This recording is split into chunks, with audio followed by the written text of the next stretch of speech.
Assalamualaikum warahmatullahi wabarakatuh. Perkenalkan, nama saya Rika Anggreni Sasole. Saya dari kelas 12A Keperawatan. Di sini saya akan menjelaskan salah satu penyakit infeksi menular, yaitu kolera. Kolera adalah diare akibat infeksi bakteri yang bernama Vibrio cholera. Penyakit ini dapat terjadi pada orang dewasa maupun anak-anak, dan diare yang ditimbulkan dapat parah hingga menimbulkan dehidrasi.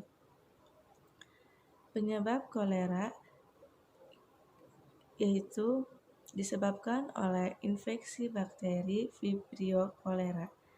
Bakteri kolera hidup di alam bebas, terutama di lingkungan perairan seperti sungai, danau, atau sumur. Sumber penyakit utama bakteri kolera adalah air dan makanan yang terkontaminasi bakteri kolera. Bakteri kolera dapat masuk bersama makanan jika makanan tersebut tidak dibersihkan dan dimasak dengan baik sebelum dimakan. Contoh jenis makanan yang dapat menjadi saran penyebaran bakteri kolera adalah makanan laut seperti kerang dan ikan, sayur dan buah-buahan, biji-bijian seperti beras dan gandum.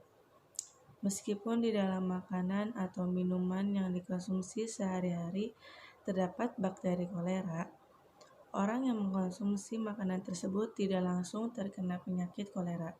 Dibutuhkan bakteri kolera dalam jumlah yang banyak di dalam makanan atau minuman untuk membuat seseorang terkena penyakit kolera. Ketika infeksi bakteri kolera terjadi, bakteri akan berkembang biak di dalam usus kecil.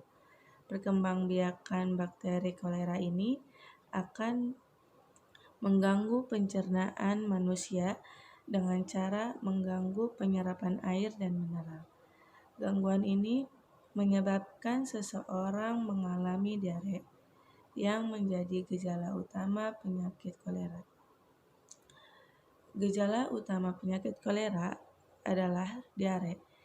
Diare yang terjadi akibat kolera dapat dikenali dari tinja penderita yang cair dan berwarna putih pucat seperti susu atau air cucian beras. Beberapa penderita kolera mengalami diare parah berkali-kali hingga kehilangan cairan tubuh dengan cepat atau dehidrasi. Selain diare, gejala lain yang dapat dirasakan penderita kolera adalah mual, muntah, dan kram perut. Gejala kolera pada anak-anak seringkali lebih berat dibandingkan dewasa. Anak-anak yang terkena kolera lebih rentan terkena gula darah rendah atau hipoglikemia, yang bisa menyebabkan kejang dan penurunan kesadaran. Pengobatan kolera. Penanganan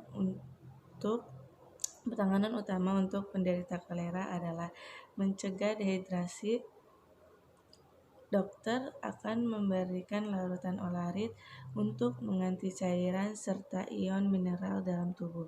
Bila penderita terus muntah-muntah hingga tak bisa minum, penderita perlu dirawat dan diberikan cairan infus. Selain mempertahankan cairan tubuh, dokter dapat memberikan obat-obatan lain untuk mengatasi kolera, yaitu obat antibiotik, untuk mengurangi jumlah bakteri sekaligus mempercepat penyembuhan diare. Komplikasi kolera. Kehilangan cairan dan elektrolit dalam jumlah besar akibat kolera bisa berakibat fatal. Dehidrasi berat hingga syok merupakan komplikasi kolera yang paling berbahaya. Selain itu, ada komplikasi lain yang bisa muncul akibat kolera, yaitu gagal ginjal, hipoklemia atau kekurangan kalium, dan hipoglikemia atau rendahnya kadar gula darah. Pencegahan kolera yaitu resiko terjangkit kolera dapat diminimalkan dengan menjaga kebersihan diri. Misalnya, dengan rajin mencuci tangan menggunakan air mengalir dan sabun, terutama sebelum makan dan setelah dari toilet. Selain kebersihan diri, kebersihan makanan dan minuman yang dikonsumsi juga perlu diperhatikan. Cukup sekian materi yang bisa saya sampaikan. Wassalamualaikum warahmatullahi wabarakatuh.